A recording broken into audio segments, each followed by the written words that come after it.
Hello, everyone, and welcome to Meet the Winemaker, pouring Tuscan stories one at a time, episode number 5. This live LinkedIn video event is designed for all those wine lovers that are willing to discover new stories, new wines, hidden gems that are really worth to be known for. Or if you are a wine professional looking for new wineries, new brands to import and to work with. If you don't know who I am, my name is Claudia Callegari, and I'm a wine professional with now over 18 years of experience in the wine business, specifically in Tuscany. And that's the reason why 2 years ago, I decided to found my Toscana wine club, which is a place where people can explore and discover hidden gems of our beloved region. Together with me, my co-host, Mark Norman. Hello, Mark. Hello, everyone out there. Hi, Claudia. Hi, Mark. It has been a long time for those who haven't seen this live event yet.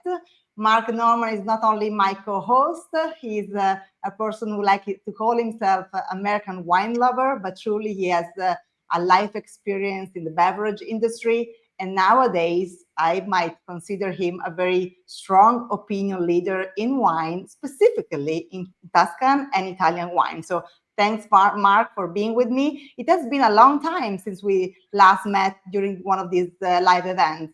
A blink of the eye, and in history, a blink of the eye. But no, there's a lot of good things. A lot of people, a lot of Americans discovered Caligari wine, especially in the Midwest, as Claudia went to visit them. So those months were well spent. Yes, absolutely. It has been a busy period like it is for many in the wine business. Christmas time, winter, it's a very lively period of the year. So apologize if we did not show up for the last 3 or 4 months, but our plan is to be more consistent with one story at least every month or every other month. But anyway, let's get straight to the point and let's meet our guest of tonight's live event. I already created a little bit of buzz, a little bit of interest, but today with me, and we were going to hear from the voice of the faces, the people that decided or founded a very unique grape variety in Tuscany. Let's welcome Leonardo and Eva Beconcini. Ciao.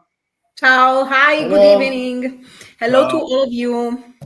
It's great to have you here, Eva and Leonardo. I have to admit, the first time we talked, or those who know me probably know that I'm a little bit traditional. I like to talk about heritage, about autochthonous varieties. And the first time I heard about your story, I really thought, why? Why Tempranillo? So I'm very happy that you were quite determined to have me visit your place because that visit unveiled a very intriguing stories from the heart, from a hidden Tuscany. Before we get actually to the first question of this live interview, I want to invite anyone following to just type in the chat where they are writing from. We already have Jill from Tennessee. Hello, Jill. Eileen from Magnolia, Texas. Please type in where you're connecting from, and let's make this wine world a smaller place so that we feel a little bit more like an intimate group. Okay, so Eva and Leonardo, let's talk about, or let's start from the beginning, really. There was a moment in your history, in your time, when you actually saw something strange or different from in your vineyards. So can you describe that moment in which you first suspected there was something different, and what led you to decide to spend so much effort and time in investigating what that was? Yes, of course. So you have asked the question, why Tempranillo in Tuscany? That's the question. And you have to know that Leonardo is the fourth generation here at Beconcini Wines in Tuscany. We are between Pisa and Florence, not so far from the sea, not so far from Florence. And Leonardo is the fourth generation, so he owns also old vineyards. Some are more than 100 of years. And when he took the reins from his father, almost 30 years ago, he wanted to select the best clones of traditional varietals. And he started to study in the old vineyards to select the best vines of Sangiovese and other traditional vines, you know, traditional grape varietals. What happened that when he found a vineyard was ungrafted, pre-phylloxera, that it is something really unusual here in Tuscany. It's something unbelievable. And with our agronomists, we started to study those old vines. And also some universities were involved to study those old vines, because it was really something far from our traditional varietals, something different. And everyone so put their eyes on those unusual vines. The University of Pisa, the University of Florence, also Milan. And then at the end of this long journey, we arrived to do the DNA analysis, and the result was that we had Tempranillo in our oldest vineyard. Tempranillo, it is a variety that you cannot find anywhere in Italy. So it was something that shocked us completely. And then we started to accept this great news and to wonder why we have Tempranillo here in our winery, to find some answers to this very important question. And we live on the Via Francigena, which is the road of the pilgrims. So, and also San Miniato, our town. It's a very important medieval town with a great history, with great links with Spain. There was also a bishop from Spain, because our town, San Miniato, is a town with the bishop also nowadays. So the link with Spain through the Via Francigena and some connection, religious connections, maybe took here some Tempranillo seeds in the centuries ago, who knows when. The seeds have been planted and then developed, and the vines have been adapted perfectly to our terroir. So you can see here some very old ungrafted Tempranillo vines that are very healthy. They have found a beautiful place where to stay. There is not here conditions of ungrafted vines like in the rest of Italy, in the south where it is a sandy soil, or in the north with the rocky soil. Here we have clay, and this is the bottom of the sea of 3 million years ago. So it's clay and very organic. You see the fossils. Yes, we have also here some example of fossils. So this is our soil. But here the Tempranillo found the condition to grow and continue to live, even if ungrafted.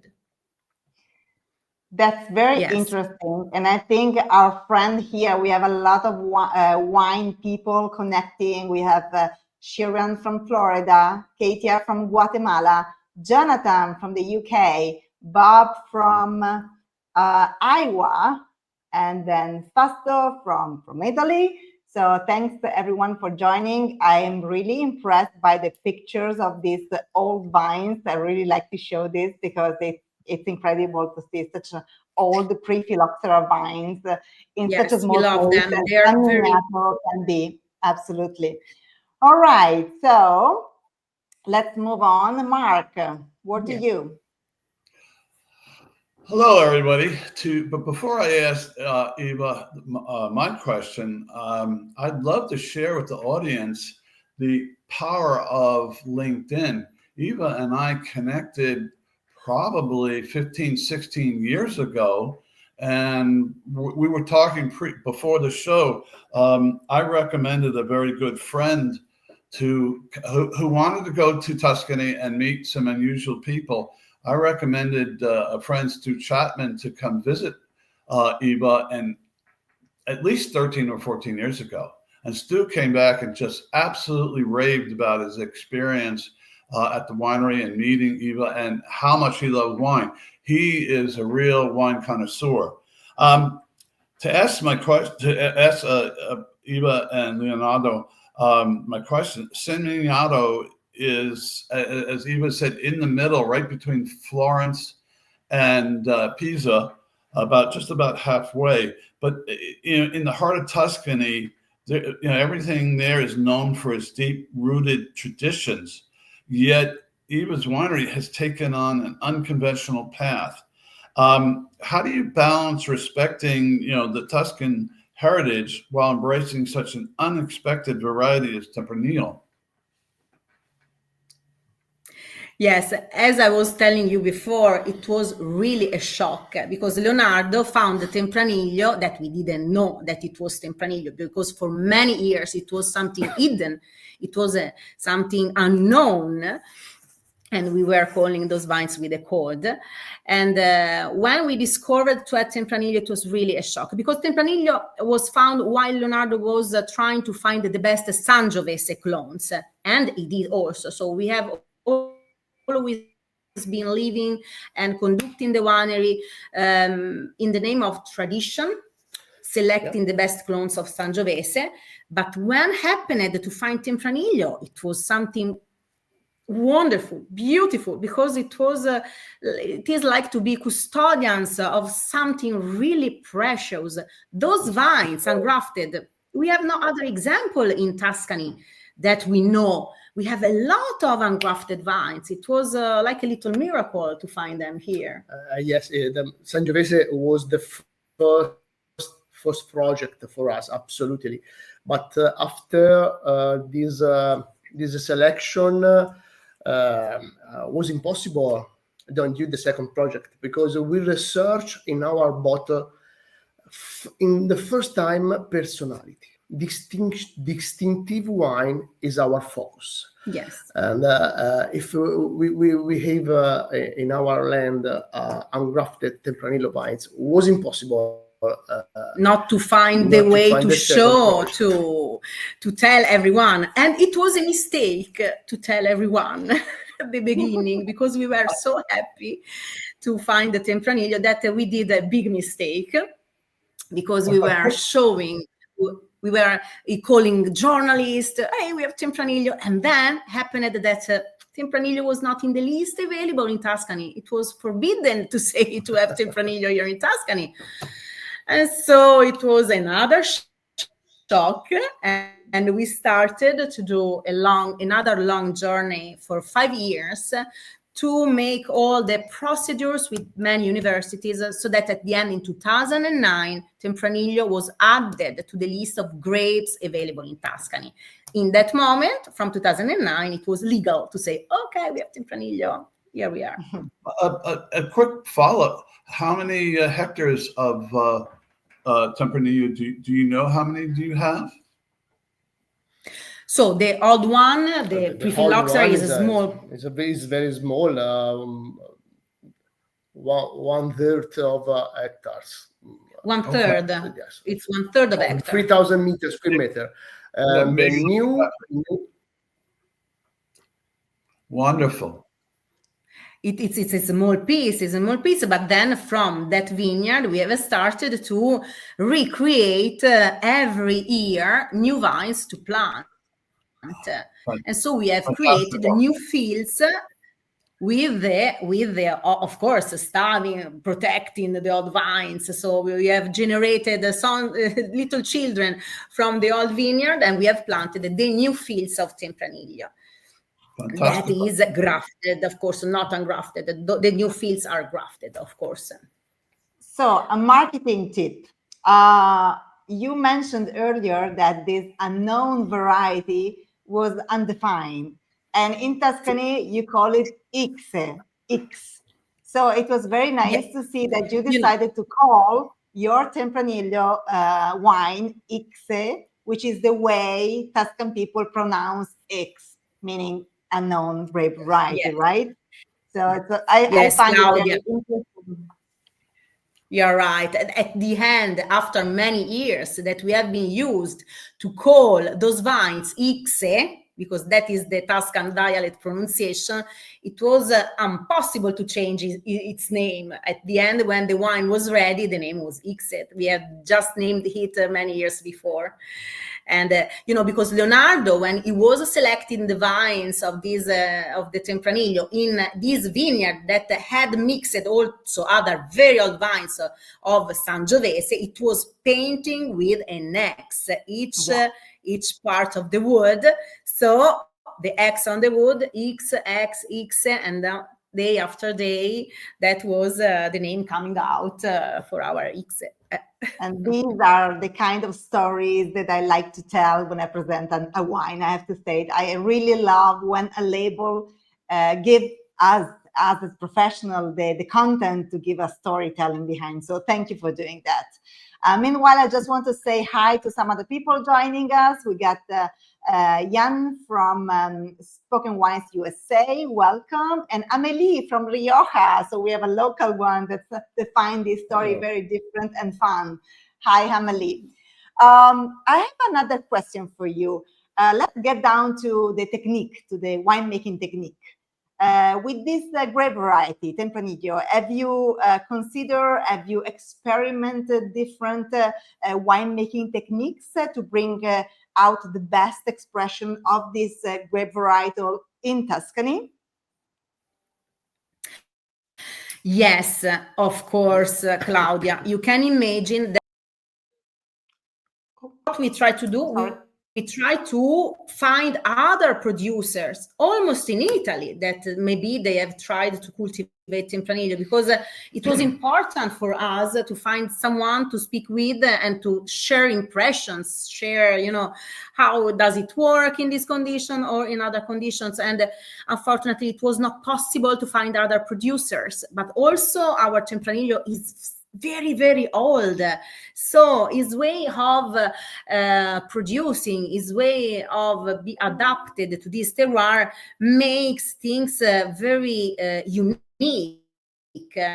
And so it took us a lot of years to interpret in the best way, to respect what we have outside. Now we are speaking about the old vineyard of Tempranillo, and to try to interpret also for a new, younger wine. So we have tried to do, maybe blend with other varietals. We have tried to...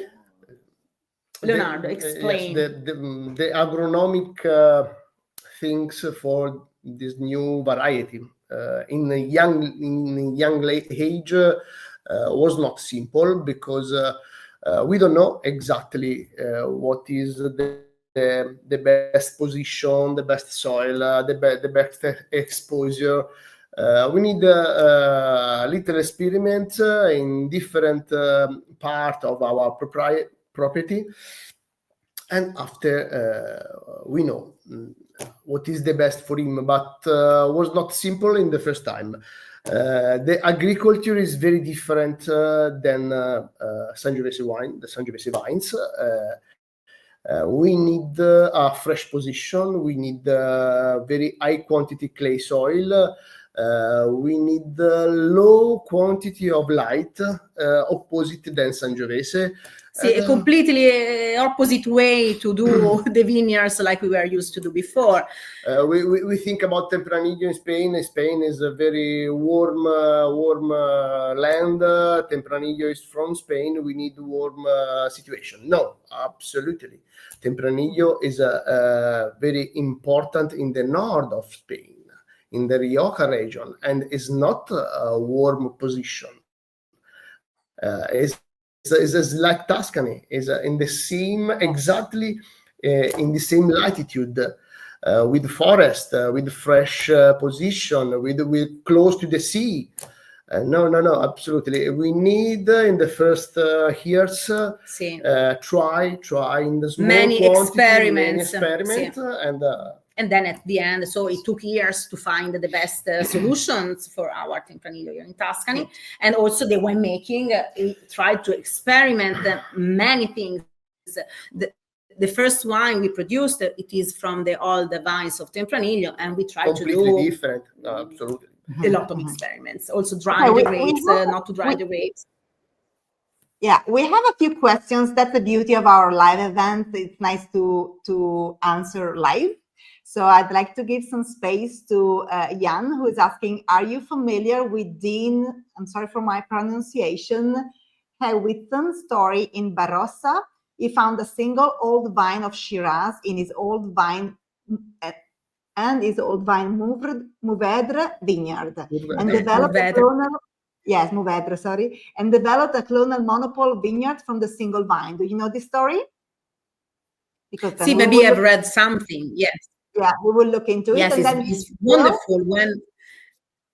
Yeah, and John Jill mentioned how exciting you have a product that differentiates from other vineyards. Okay, is ICSE a 100% Tempranillo? How much do you produce? And are there any blends with Sangiovese and Tempranillo? Good questions. Yes. We have tried to do the blends. A lot of people ask this if you put, because also in Spain Tempranillo is also used in many cases, of course, with other varietals. We have experimented also these kind of things, but we prefer to express the Tempranillo by itself, its expression in Tuscany, which is something really peculiar. It's like to have a photograph of Tuscany inside a Tempranillo bottle, and it is different from the Spanish Tempranillo. It is different from other kind of Tempranillo because it is deeply linked to Tuscany and our special terroir. Yes, the blend Sangiovese and Tempranillo give a good wine, absolutely. But first of all, we want personality wine. We want distinctive wine. We chose 100% Tempranillo in 3 different levels. Because we want save the personality of this particular Tempranillo. And we produce 3 different distinctive wines, one from the old vineyard, one from the new fields, and then also a rosé. So because our will is to make Tempranillo express in different forms, to present its values, what it can express, it's really something rich, and we are very curious persons, and so of course we love Sangiovese. We love Sangiovese. Don't touch our traditional soul, of course. But Tempranillo was a surprise. Was a gift to find Tempranillo, to be the custodians of such a great discovery. It has been amazing, and we love every day to tell the story of our Tempranillo. About the production of ICSE comes with ICSE, which is this that you have shown also by photo. ICSE comes from the new fields, and we produce 23,000 of bottles per year by the new fields. And it's 100% Tempranillo. Great.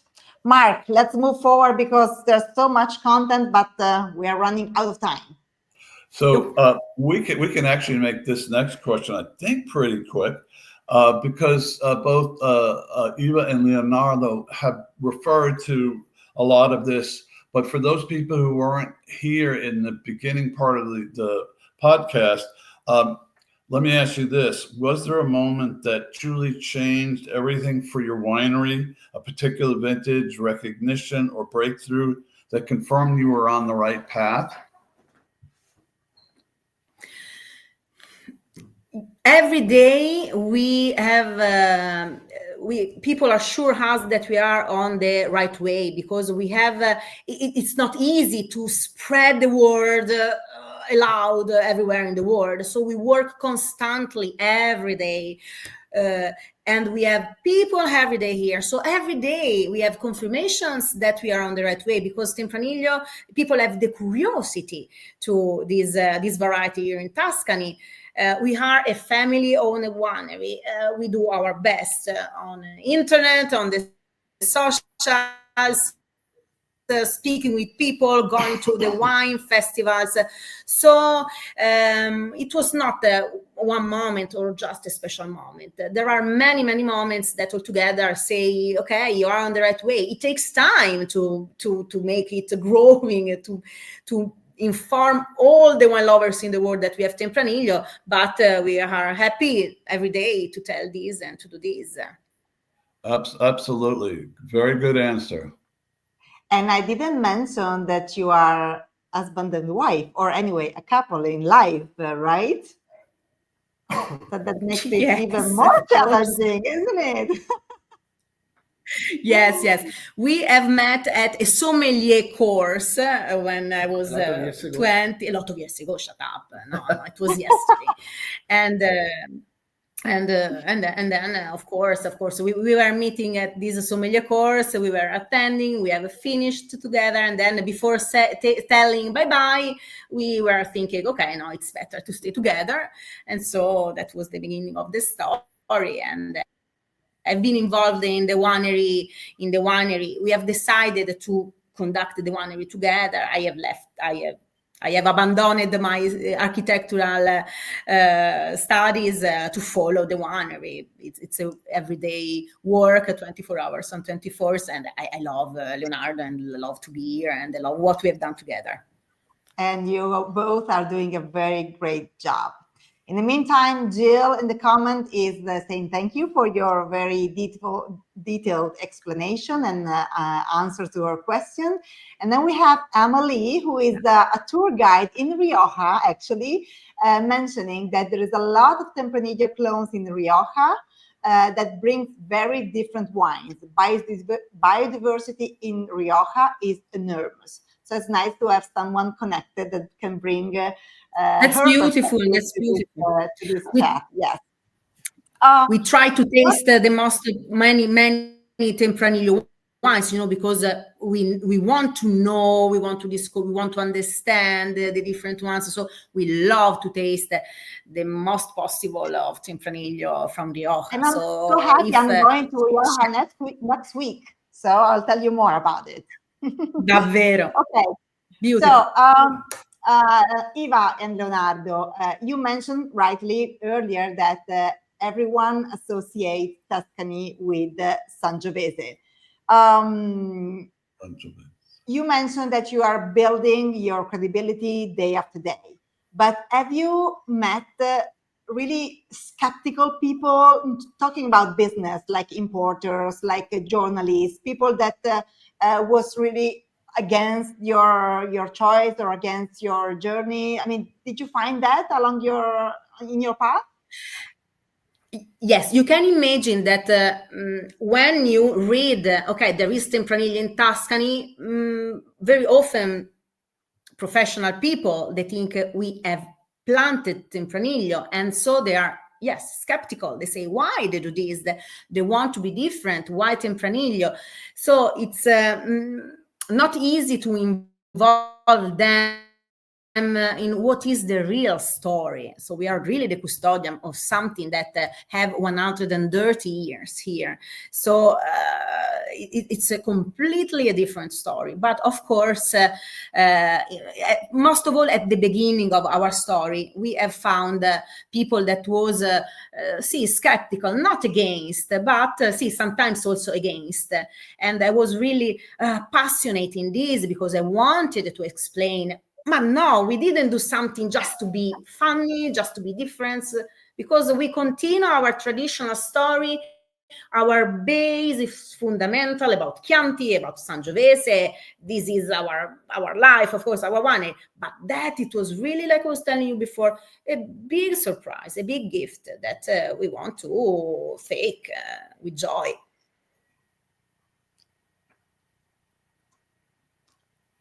Mark. Yes.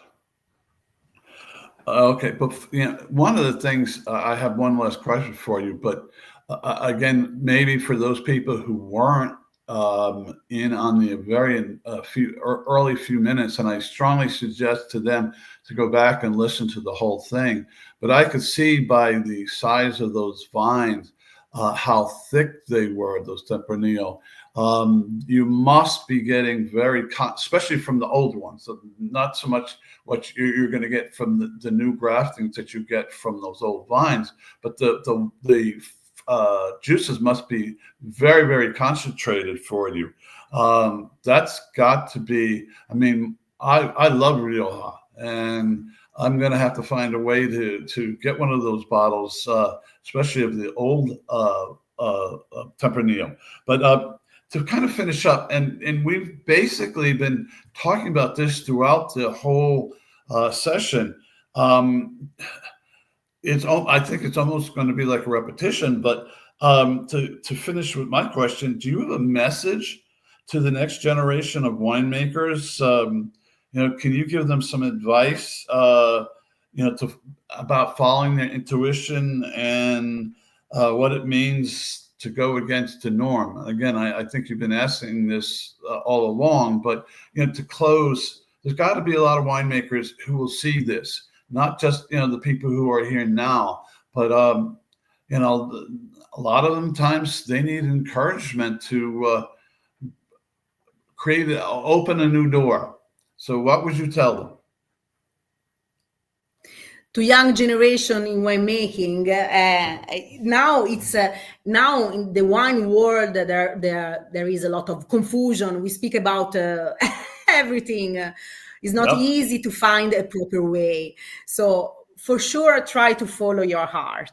Don't listen too much what is happening around.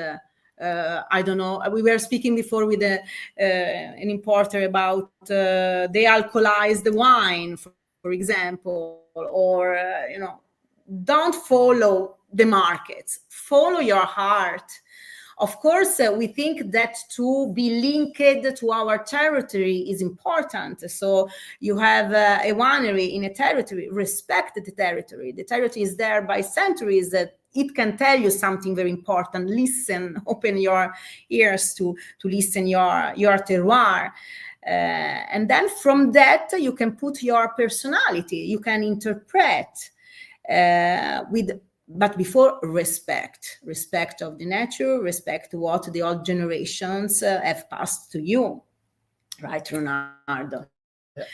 You are the fourth generation here. The respect is the first thing. Then, of course, when you have learned this, we are free to interpret because we are rich inside.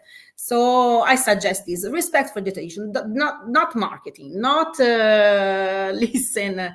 Wine just as fashion. See, not fashion. Okay, and that's my advice, if I can say something, because now I start to have some experience of my shoulder. So this is what I would like to say. Leonardo, you agree with me? Yes, more or less. More or less. Okay. Absolutely beautiful. Absolutely beautiful. And meanwhile, we have a comment from Jan in the chat saying, congratulations on embracing and preserving this ancestor vine and allowing people to experience it. So that's very good words, nice words that I thank Jan for mentioning those in the chat. Okay, so we are getting towards the end of our live. We are a little bit over our usual time of 30 minutes, but it was definitely worth it. I just want to put a big screen with our contact details, so you know that I founded the Toscana Wine Club, and I was very happy to select X for my wine club. So if you are a wine lover looking to taste some of this wine, you can just connect with me, go to the wine club and explore X or other selection in the current season. Or if you're a wine professional and you want to get in touch directly with Eva and Leonardo, here are their contact details. If you want to bring this unique story to your country, we'll be very happy to make it happen. But there is one last thing that I want to ask, because when I asked Eva to share some images to show during this live, she shared with me some very beautiful pictures. Can you tell me something about these beautiful pictures of your estate lightened at night? Yes, of course. After many years, we have discovered Tempranillo. We have decided that this started for fun.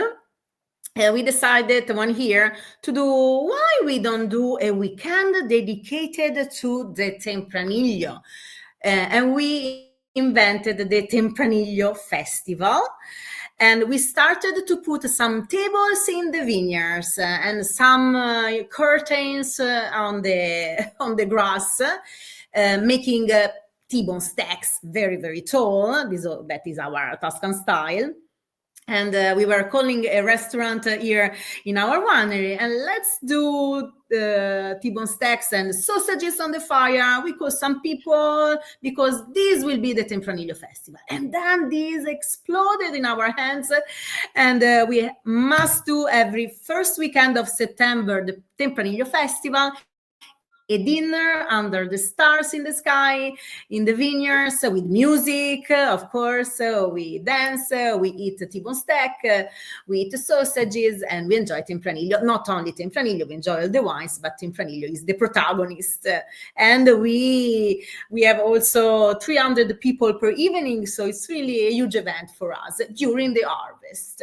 It's beautiful. So how can we be notified about the next party? Should we follow you on social media? Do you have a newsletter? Yes. How can we be aware of it? Because I don't want to miss it. No, you must come. I have some new ideas. So every year we invent something new, different kind of music, different also surprise. I cannot spoil. Okay. I will tell everything on the socials. Okay, so let's follow you. All right. I think there are no more questions in the chat. So I would like to thank Leonardo and Eva for your wonderful, contagious passion. It's really lovely to hear this story directly from the voices of the real people creating these wines. This is actually the mission behind this LinkedIn Live. I often act as an ambassador when I travel the world telling these stories, but to have you is just when we come to your place and we see and feel, so it's a little bit more intimate. So I really thank you a lot for being part of it. I want to thank Mark for your time. It's always very precious. And what can I say? Till the next episode. Till the next episode. Ciao. Ciao. Ciao, grazie a tutti. Ciao Mark, ciao Claudia.